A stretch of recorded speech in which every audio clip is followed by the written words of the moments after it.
Michael Didio, associé au GAEC de Morteau à Condé-en-Barrois dans la Meuse. On travaille sur une exploitation de polyculture élevage, sur une SAU de 300 hectares environ, avec un troupeau laitier, un troupeau viande et un atelier céréales, maïs, colza. On cultive 80 hectares de blé, entre 50 et 60 hectares de colza, 40 hectares d'orge d'hiver, une vingtaine d'hectares d'orge de printemps et 30 hectares de maïs en silage. Donc on est orienté plutôt sur de la technique TCS maintenant, technique culturelle simplifiée.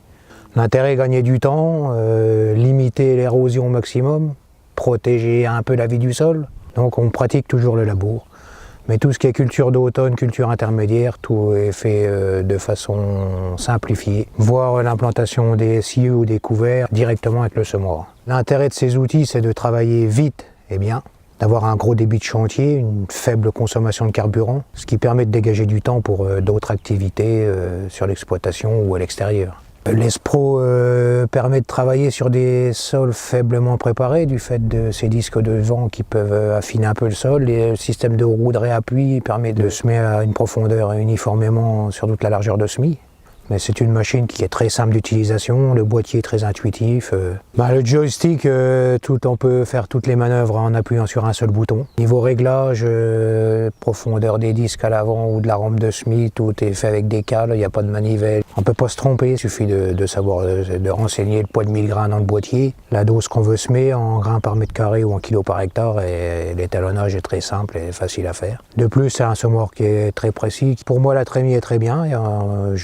Généralement, quand je charge 3 big bags largement, donc c'est très facile avec une belle rampe d'accès, la plateforme est sécurisée avec le garde-corps sur le côté, c'est très simple d'aller vider les big bags dedans. Une fois sorti de la parcelle, il y a un très beau rendu visuel sur la préparation du sol. La qualité de levée est impressionnante par rapport à mon ancien combiné de semis. La régularité de semis est beaucoup mieux du fait de la roulette de réappui derrière, c'est beaucoup plus régulier. Le fait de réappuyer avant la rampe de semis également. 170 chevaux pour un appareil de 4 mètres, c'est largement suffisant.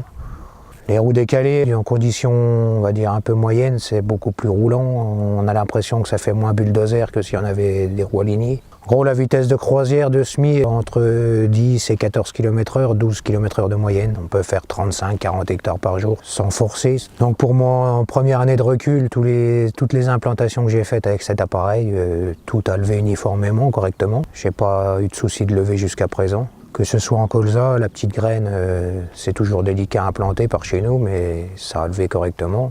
Il n'y a pas de souci à se faire là-dessus. Et ce, à faible densité. Ça serait à refaire aujourd'hui, je rachèterais le même type de machine. Il n'y a aucun regret d'avoir pris cette machine.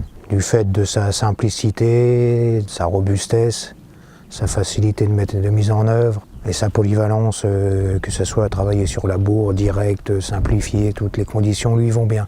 En fait, l'Espro a été choisi suite à une visite sur un salon de différentes machines, de différents semoirs de techniques simplifiées, de techniques directes. Le technicien Kuhn, présent sur place, nous a proposé une démonstration. J'ai accepté, on a essayé l'appareil. Comme on dit, l'essayer c'est l'adopter, c'est pour ça qu'on s'est orienté là-dessus.